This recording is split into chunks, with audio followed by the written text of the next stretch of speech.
afternoon. Welcome to EduSet Network. Friend, today we are going to discuss comparative federal theory and practices.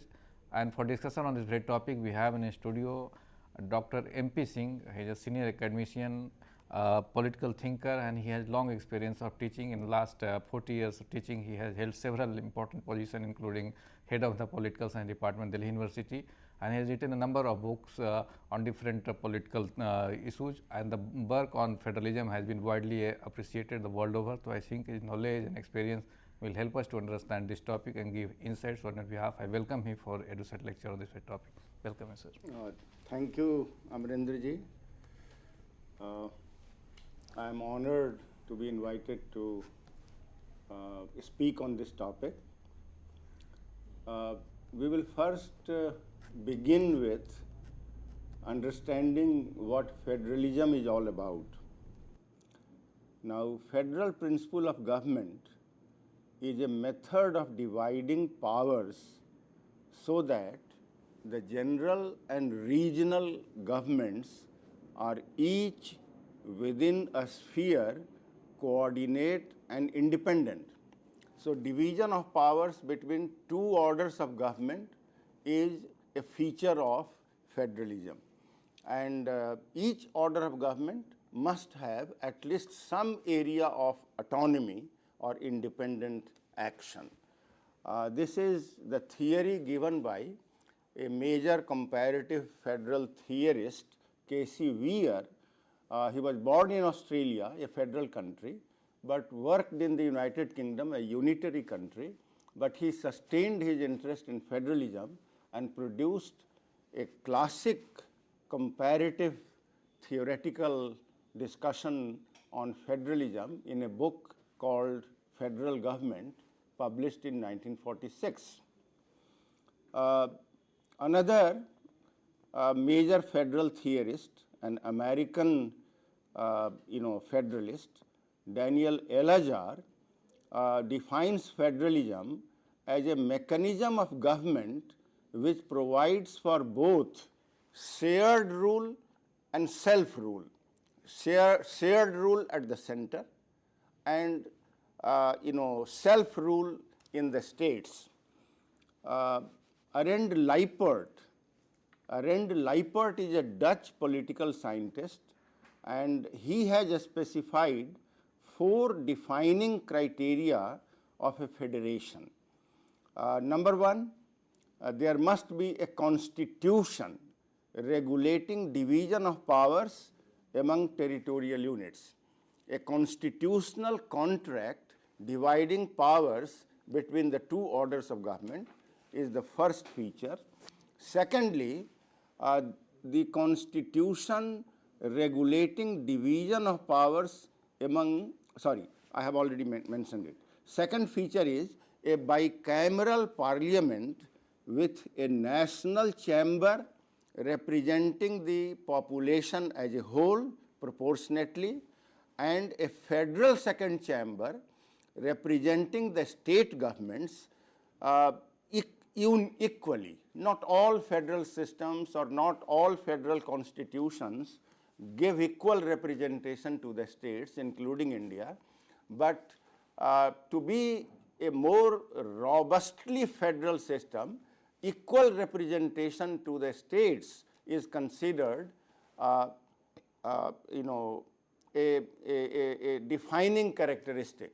In fact, in Indian federal discourse, Justice Madan Mohan Panchi Commission on center-state relations that reported in 2010 has made this recommendation even in the context of India, although the Constitution of India does not provide for it, and the recommendation of the Panchi Commission has not yet been implemented.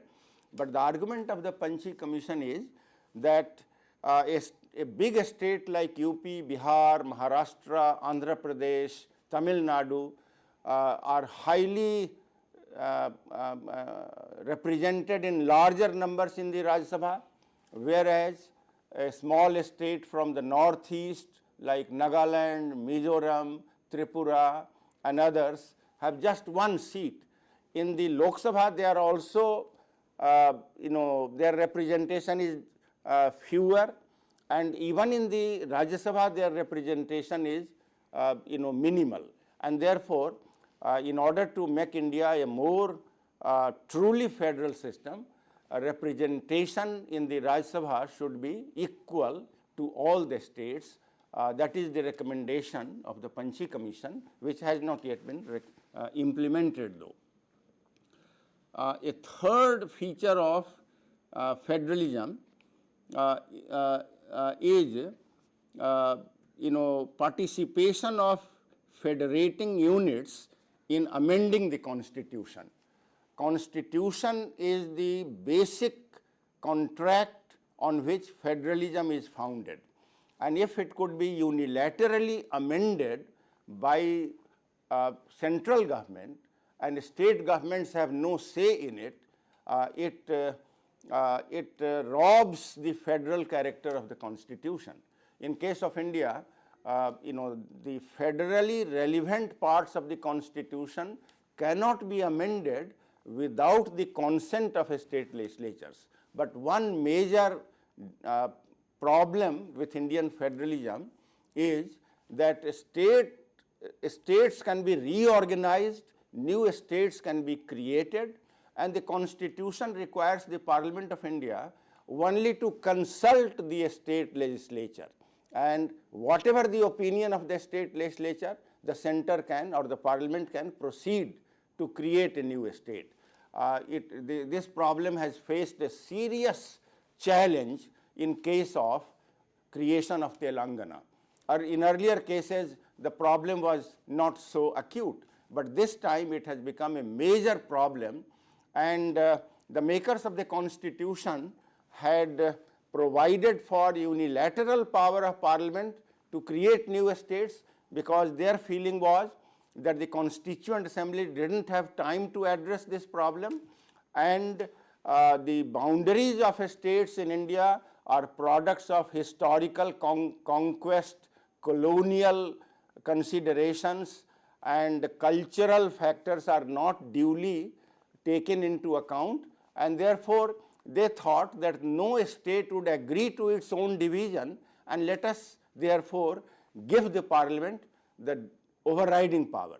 But a time has now come, and the Telangana imbroglio has clearly demonstrated that the time has come when this power of Parliament must be shared with the state legislatures, and mere consultation should not be enough. Consent of the state legislatures should also be required. Now, a fourth feature of federalism, according to Arend Leipert, is political decentralization that goes beyond administrative power and includes legislative, executive, and judicial powers. If only administrative powers are decentralized, it does not make a system federal.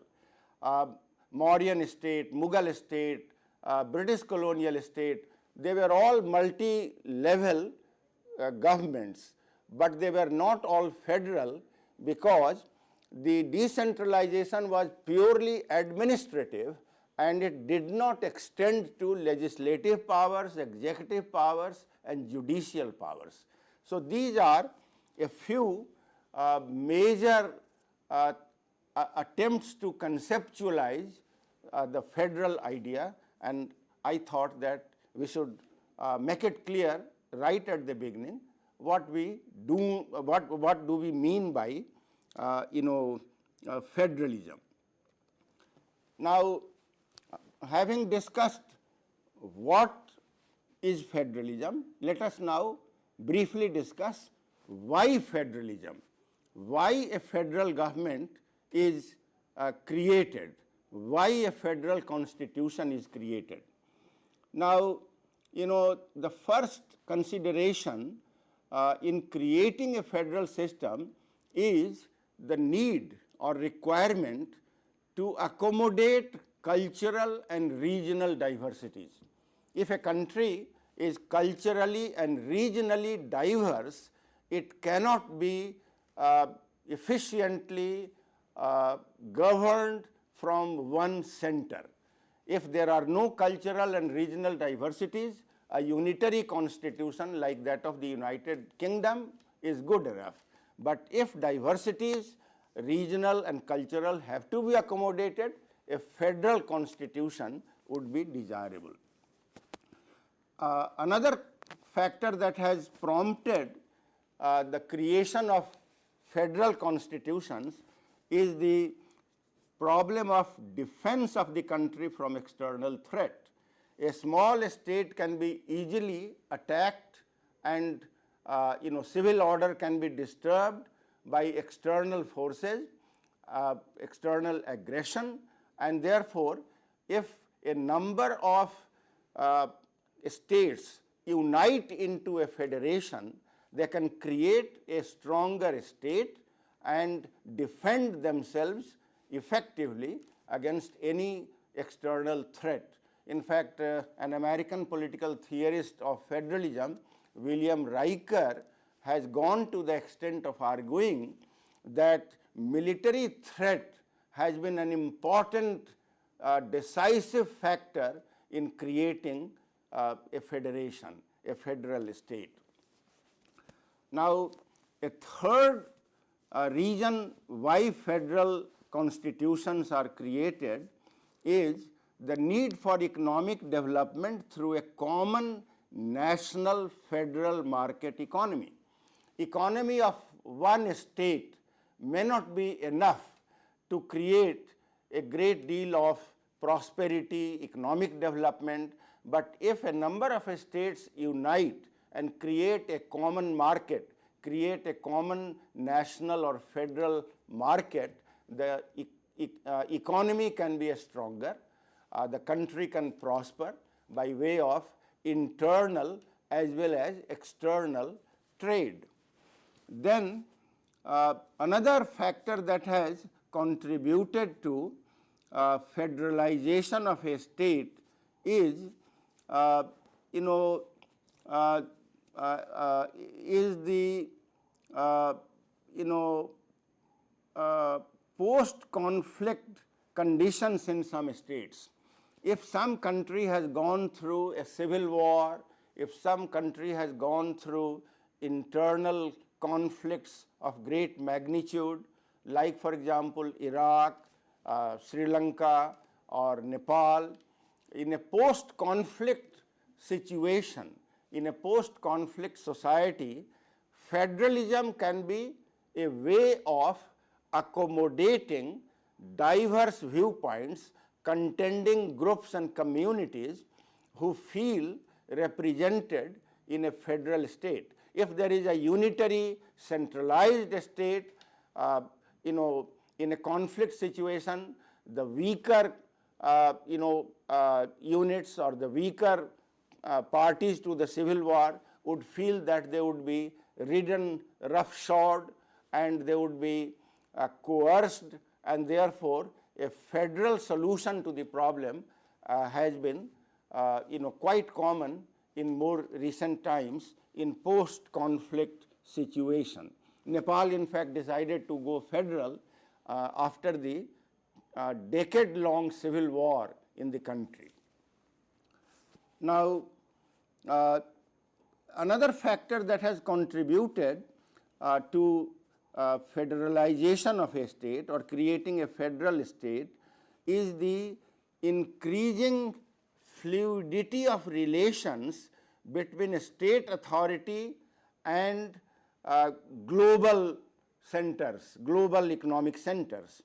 Process of globalization has created a pressure on the national state to decentralize itself, and therefore globalization has led to weakening of the nation state and greater space for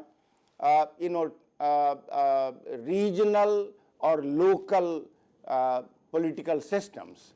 So this is another context. Globalization has also contributed to greater pressure for creating federal states, and if an existing federal state is highly centralized, globalization has created pressure for its becoming more and more federal.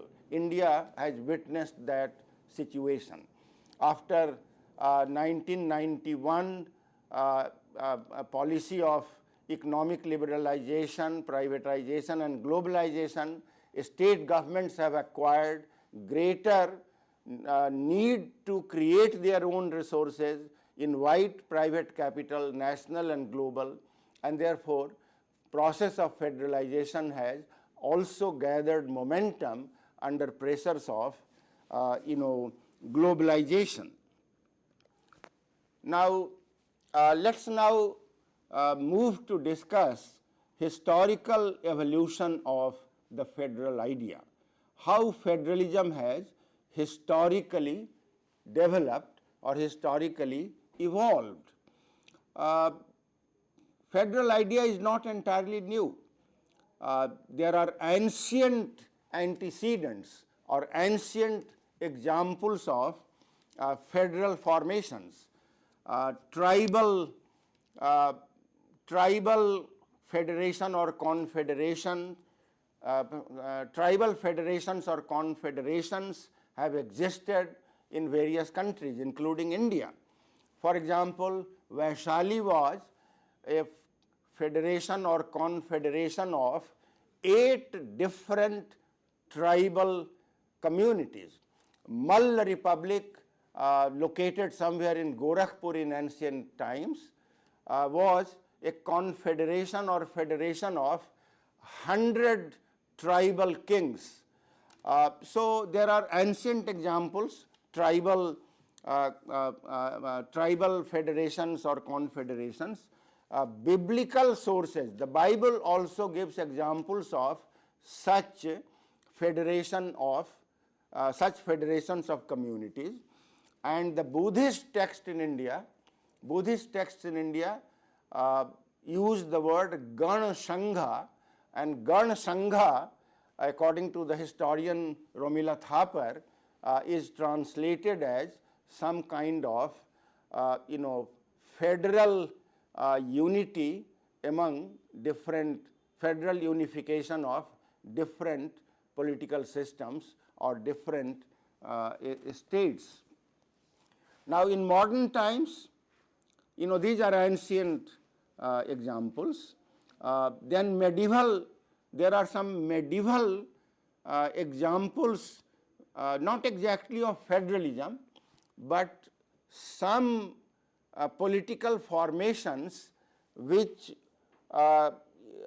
contributed to, which can be said to be precursors of the federal idea. For example, feudalism in medieval times, or free cities in European medieval times, or feudalism in Europe and India. Feudal states were not exactly federal, but feudal states also had at least two or three levels of government.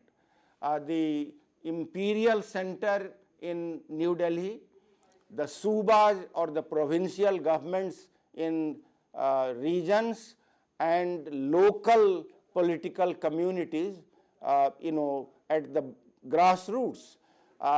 The relation between these 3 levels of government were not federal but feudal. But feudalism gave certain degree of autonomy to the subas or provinces and to grassroots political institutions, the village republics, and therefore this medieval experiment was not exactly federal but something similar to federalism, and later in modern times they contributed to federal democratic formations or federal democratic experiments.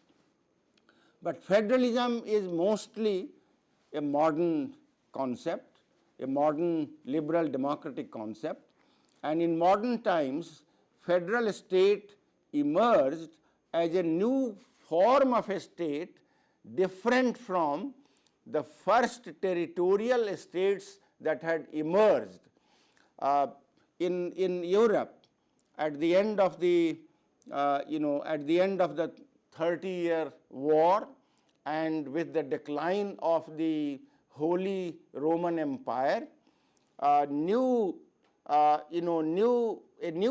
of a state system emerged after the signing of the treaties of Westphalia 1648 and the decade following it. The treaties of Westphalia created not federal states, but first modern European states, which were based on a principle of unified sovereignty, unified territoriality, which is very different from federalism.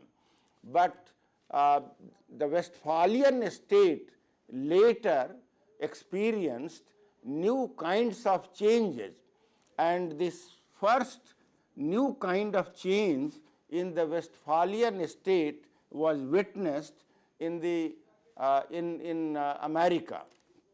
In America, America was a British colony like India, and after the War of Independence, that 13 American colonies waged against the British Crown and became independent. They became 13 independent sovereign states, but since they had a history of common colonial control from the United Kingdom, and they were part of the American continent below Canada.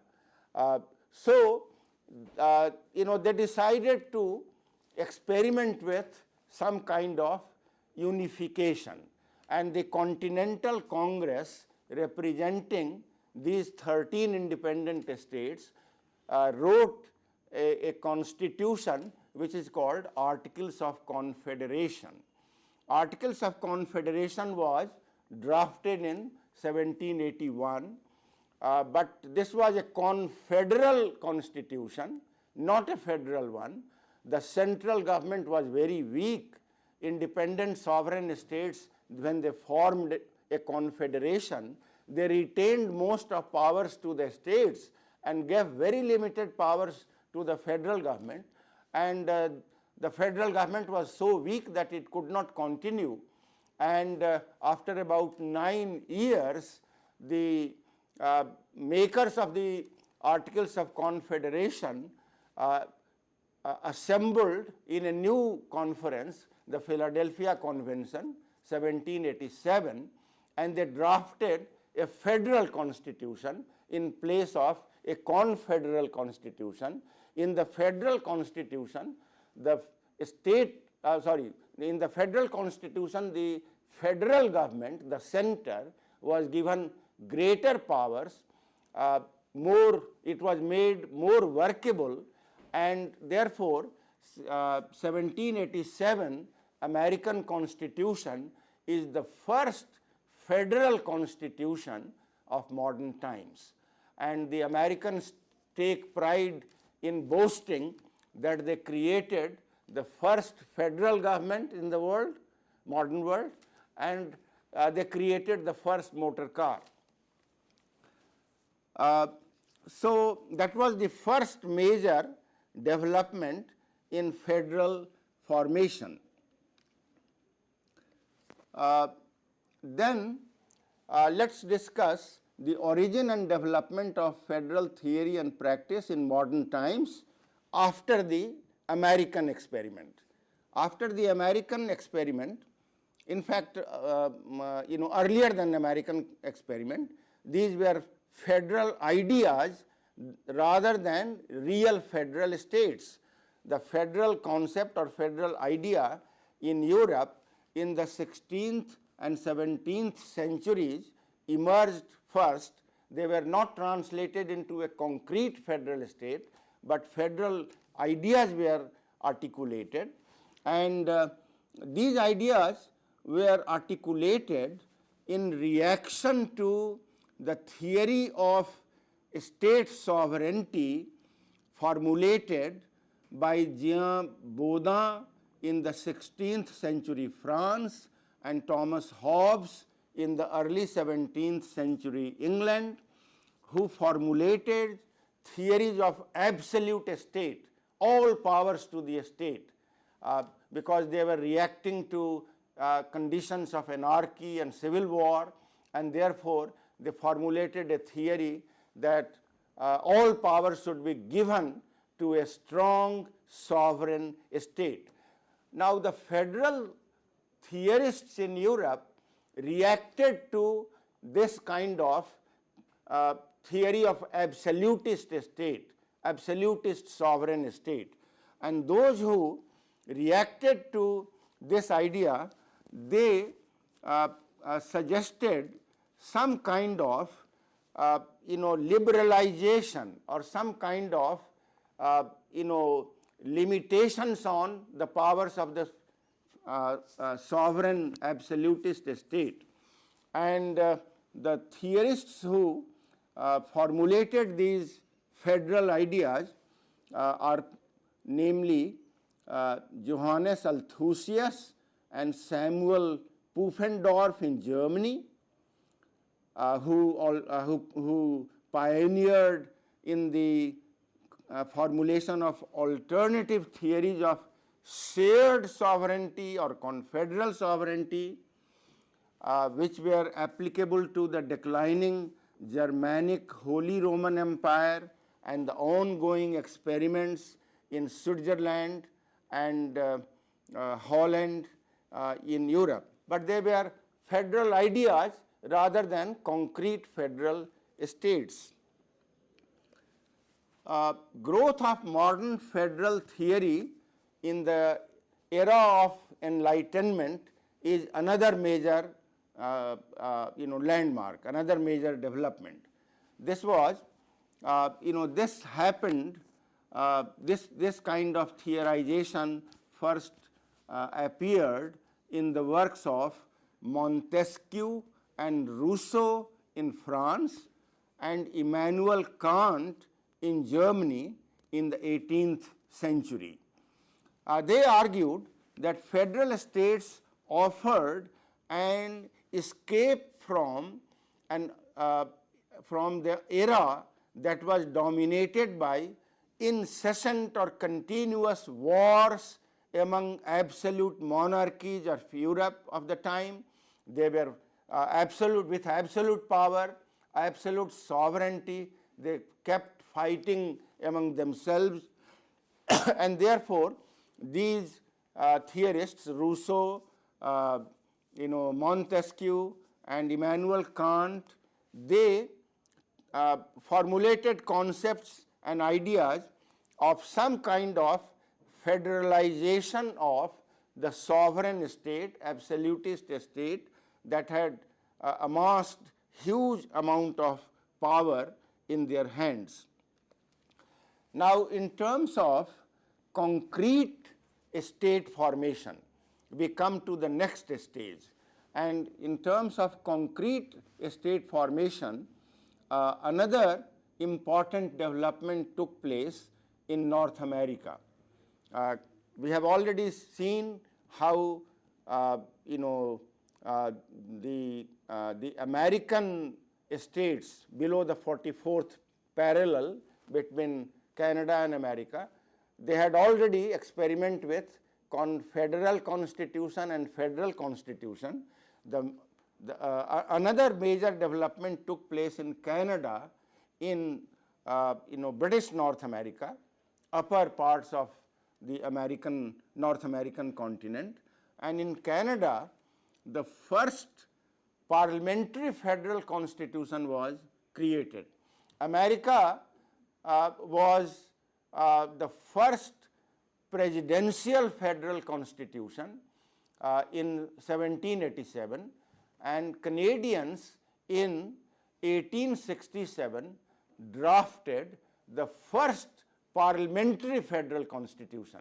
In place of presidential federalism, Canadians decided to create a parliamentary federal constitution, a parliamentary federal state, because Canadians were very skeptical of the rebellious American ways, and Canadians never rebelled against the British Crown.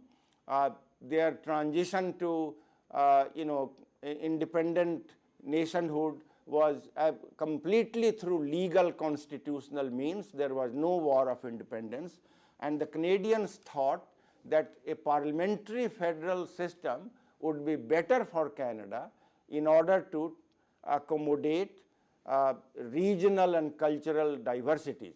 America didn't have that kind of regional, that kind of cultural diversity, because from Atlantic to Pacific, it was and is predominantly Christian, Protestant Christian country, predominantly English speaking, absolutely largely English speaking, and same culture from coast to coast.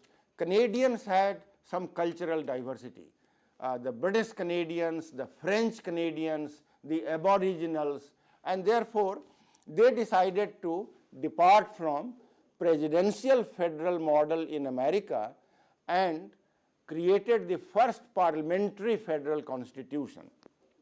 The American model of presidential federalism was copied mostly in Latin American countries, but in Latin American countries, presidential federalism did not succeed. There was political instability, military takeover. Again, there is restoration of federal democracy in recent decades, but presidential federal system, incidentally, has succeeded only in America. In Latin America, it was beset with turbulence and instability and military takeover. In other parts of the country, in other parts of the world, for example, at one point in time, Pakistan adopted a federal constitution. It failed. Bangladesh adopted a a presidential system. It failed. Presidentialism concentrates so much power in one individual, the president, that it can work in America because the civil society is quite strong there. Constitutional tradition, separating powers between three organs of the government, dividing powers between the federal and state governments are sustained, and civil society is strong. The same conditions have not operated, do not exist in other parts of the world, and therefore presidential federalism has succeeded only in America. There is one exception in Europe, Switzerland, which is a different story. We don't have so much time here to go into the details because we have to cover a large ground, and therefore if there are questions at the end, I can explain things. Now, North America, United States and Canada moved towards federalism, but there was opposite development in Europe. After the French Revolution, there was opposite development after the French Revolution and Napoleonic wars and dictatorship. France moved away from federalism, and the French experience, the European experience, moved towards unitary states, Jacobin model of the state, a strong sovereign nation state, whereas Americans moved in the federal direction, and the European countries, excepting a few like Switzerland, moved towards centralized unitary states. So the two parts of the most developed continents of the world at that time and even now have moved into opposite directions for different historical regions. Now, Uh, we have already discussed in our discussion thus far the birth of the models of two classic models of federations, presidential federalism in the USA and parliamentary federalism in Canada, and therefore I would not belabor this point anymore unless there are questions for clarification. Now, federalism beyond North America. What about federalism beyond North America, other parts of the world? Here, we will first discuss the Commonwealth Parliamentary Federations. Commonwealth Parliamentary Federation is an important class of federations, important class of federal systems, and the Commonwealth Parliamentary Federations were, as I said earlier, began by Canada in 1867, and the Canadian model has influenced a number of Commonwealth countries, like for example, Australia in 1901, India in 1950, South Africa in 1996. All these Commonwealth countries, and if I may add, Malaysia, also a Commonwealth country, all these Commonwealth countries, although Malaysia is somewhat different from the major Commonwealth countries that we just mentioned, Canada, Australia, and India and South Africa, they are of a different order. Malaysia is federal, but it is neither fully democratic nor fully federal yet. It's quasi-democracy, quasi-federal, but maybe eventually it would become gradually it would become more democratic and more federal. But the Commonwealth models exemplified by Canada, Australia, India and South Africa are in an important category of federal systems, and these federations are different from the American model in the sense that Parliament is the center of gravity in these federations, and judiciary is reasonably or sufficiently independent. In classical Commonwealth countries like Canada and Australia, the hallmark of judicial behavior is judicial restraint. They have the power of judicial review, but they are not ready to jump and exercise their judicial power with the kind of activism that we have seen in America or we have seen in India. And therefore, India, that began as a typical Commonwealth parliamentary federations like Canada and Australia, has later moved into a different trajectory, at least in the in case of judicial activism. Indian judiciary has become overly active. In fact, American judiciary used to be the most powerful court in the world, but from 1993, Keshavananda Bharati versus State of Kerala judgment of the Supreme Court, which created the theory of the basic structure of the Constitution, which cannot be amended. The Indian judiciary has become the most powerful Supreme Court in the world, in the sense that even American Supreme Court has only reviewed congressional acts and executive orders, whereas the Indian Supreme Court has reviewed parliamentary acts, executive acts or orders, as well as constitutional amendments.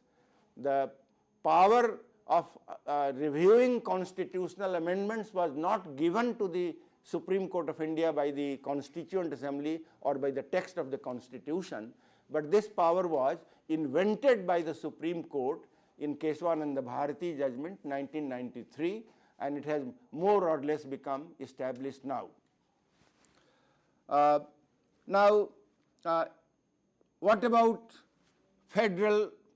about parliamentary federations in Europe? European countries generally, as I said earlier, they tended to have unitary sovereign nation states. Each major linguistic community in Europe, excepting Switzerland and Belgium, in countries like France, Germany, Belgium, Italy, Spain, they moved towards unitary system, but belatedly Europe is now moving towards federalism. Germany, in fact, moved towards parliamentary federation quite early, 1949, after the Second World War. Germany adopted a parliamentary federal constitution in 1949, the same year as the Constituent Assembly of India adopted a parliamentary federal system, which was implemented in 1950. In addition to Germany and Austria, which are older parliamentary federations in Europe, new countries, very recently, newer countries of Europe, other countries in Europe have also adopted the federal idea, parliamentary federalism, and the examples are Belgium, which was a unitary state, adopted parliamentary federalism in 1993, Spain in 1978, Russia in 1993. Russia, of course, is a hybrid case, a mixed case, and there can be a debate whether it is parliamentary federal or whether it is presidential federal. It has some features of parliamentary federalism, it has some features of presidential federalism. It's a hybrid or combination of both. European federal systems are marked by a distinct characteristic. Constitutional courts in European federations are not as non-political, as autonomous as Supreme Courts in North America and the Commonwealth. Supreme Courts in North America and Commonwealth, America and Commonwealth, Canada, Australia, India, Supreme Court is more independent, less political, supposed to be politically neutral and independent. But in European federations, there is a strong tradition of parliamentary supremacy. Parliament is supposed to be supreme in Europe, and the reasons for this leaning towards parliamentary supremacy may be two. First, the French Revolution and Napoleonic absolutist state, number one, and number two, a strong trend towards Marxism or social democracy, not so much Marxism as social democracy. Social democrats as well as the French revolutionaries, and France, as you know, French Revolution had impact on practically whole of Europe, at least Western and Central Europe. So in those countries, there is a strong penchant or a strong preference for parliamentary supremacy, and they are very suspicious of giving great powers to unelected judges. And in most European countries, you may be surprised to know that the judges are partly elected by either the lower chamber of the parliament or the second chamber of the parliament, judges being elected or elected by or nominated by the parliament is something new, which we do not know in America or the Commonwealth. But that's the typical European political constitutional principle, and constitutional courts are there in European federations. Constitutional courts separate from general courts. In America and Commonwealth and India, including India, the general courts and constitutional courts are a common hierarchy, but in European countries, regular courts are different and constitutional courts are different, and constitutional courts are arbitrate or adjudicate constitutional disputes, but it is supposed to be a delegated power given to them by the parliament. So it's not a constitutional power, rather delegated power. There is no time to go into all the details here, but if there are questions, we can clarify the point. Elsewhere in Asia and Africa, federalism is also catching on. Malaysia in 1957 became federal, but it is so far neither fully democratic nor fully federal. Ethiopia adopted a federal constitution in 1995. One distinctive feature of Ethiopian constitution is that the federal second chamber is a kind of surrogate court, a kind of surrogate constitutional court, because interpretation of the constitution, which is typically the power of the judiciary in Ethiopia, it is given to the federal second chamber. Nigeria began as a parliamentary federation after independence, but in 1999, after a series of parliamentary governments and military dictatorships, Nigeria has also now in 1999 adopted a presidential federal system. Nepal is the latest country which is considering adopting a federal constitution, whether it would be parliamentary federalism or presidential federalism. The first Constituent Assembly elected in 2008 was undecided on it. The second Constituent Assembly elected in 2013 will address to this problem, and now that the Maoists, who were the largest party, have become the third party, and the Nepali Congress has become the largest party in the parliament, perhaps Nepali Congress would prefer the Indian model of parliamentary federalism. Prachanda, the leader of the Maoist party, had preferred a presidential system like America and France, and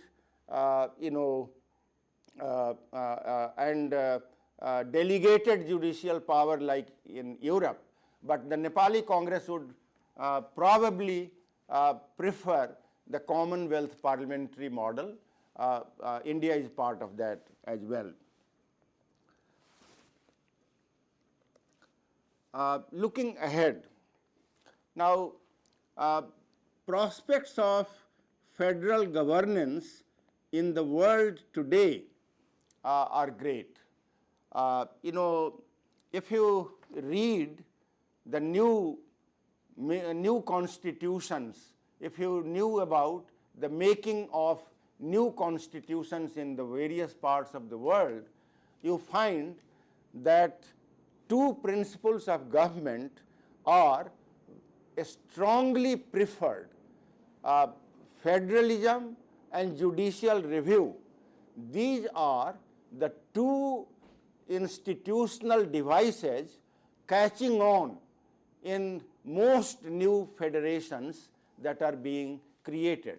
And today, 40% of world's population lives in federal countries.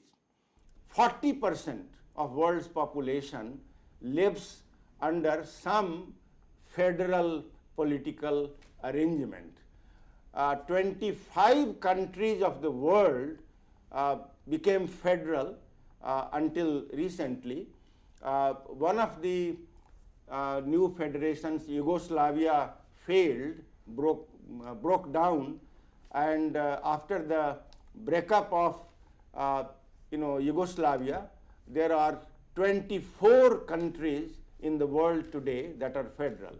If you look back and read a classic article by Harold Lasky that he wrote in 1939. Harold Lasky, the great British political scientist, wrote an article in 1939. Remember the time. 1939 was the period just after the great economic depression in Europe, where the capitalist economy had practically collapsed.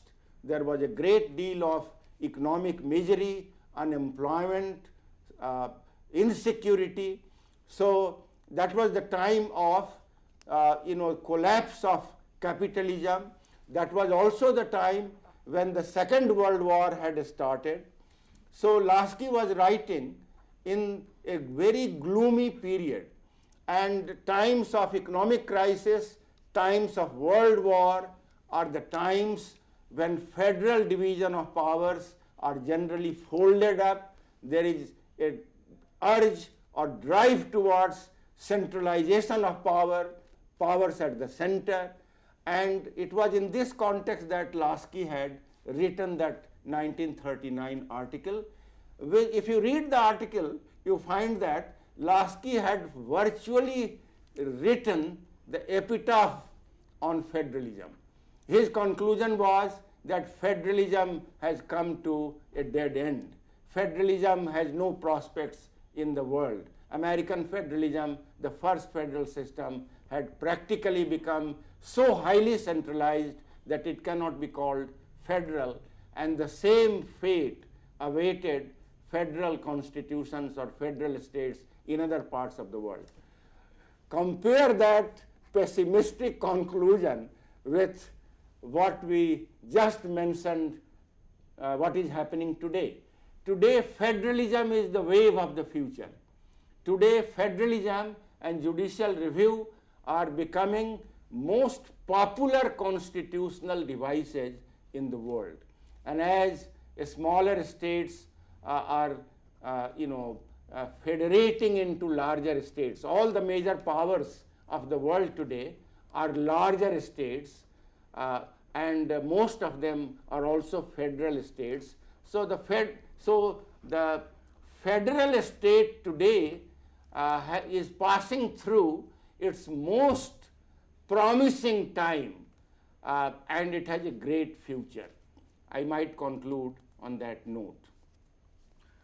So, as you told that Lasky had written an article when the centralization was in focus and the federal importance, but now when we find that decentralization is all the way, and then how much relevance, or you can say how can you see in the Indian perspective the federalism and decentralization together? In India, you see India is passing through a great stress in terms of internal security. Sorry to interrupt you, sir. We have a call from Maharashtra. We take the question first. Good afternoon, friend. Please ask your question. Sure. Yeah, go ahead. Please ask your question. Okay. Considering the Indian experience of 60 years of elections, parliamentary elections.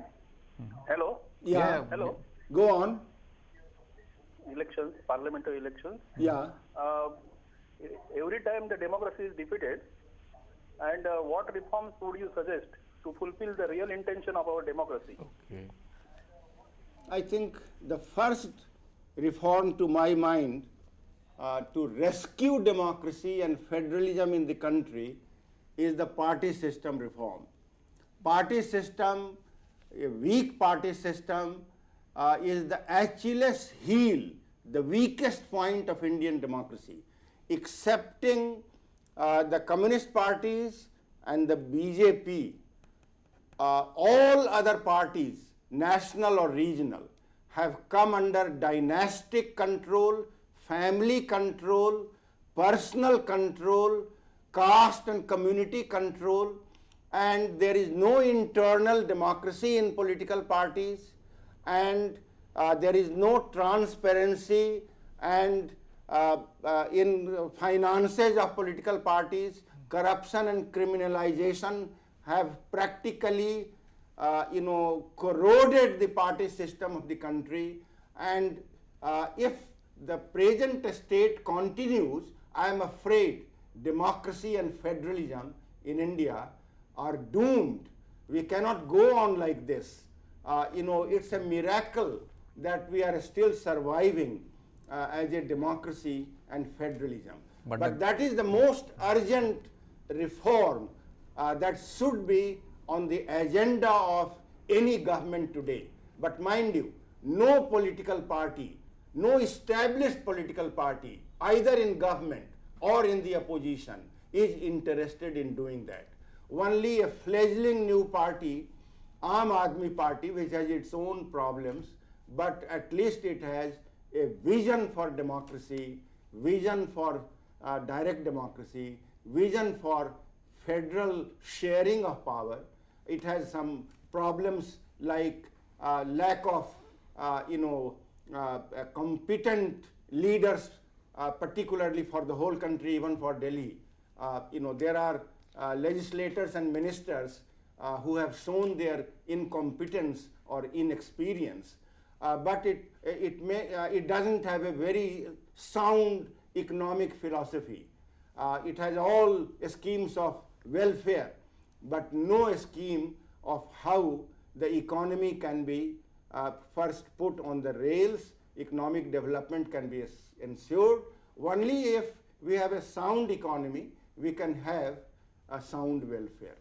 But the good part is that all political parties have taken note of it, and now they are in thinking mode. I agree with you. Yeah, but other parties are imitating it, yeah, including our, the young prime ministerial aspirant from the Congress party. Yeah, but all parties are imitating. In coming year, we'll see in the practice. So we are hoping for the good. Let us hope. Let us hope. And I'm happy you sound an optimistic note, and I agree with it. Okay. So one reform is this. What other things you would like to suggest? Other reforms, the Sarkaria Commission report, the Madan Mohan Panchi Commission report on center-state relations, both on center-state relations, and the Administrative Reforms Commission report. These are the reports that crores of rupees were spent on commissioning these reports, but no government has taken any step to implement them. So it is needed, and if they are implemented, our administration would be streamlined, our democratic and federal system would work better, and in addition to it, I think a strong civil society and democratic control of market fundamentalism, these are also needed, because we cannot have a system of crony capitalism which vitiates or undermines democracy. Okay. So these are the most important reforms that are sorely needed. I hope the future government that takes over is sensitive and sincere about implementing these reforms. So, well friends, with this word we conclude the lecture. I thank all of you for watching the lecture, and on behalf I thank Dr. MP Singh for giving such an insightful lecture. Thank you very much.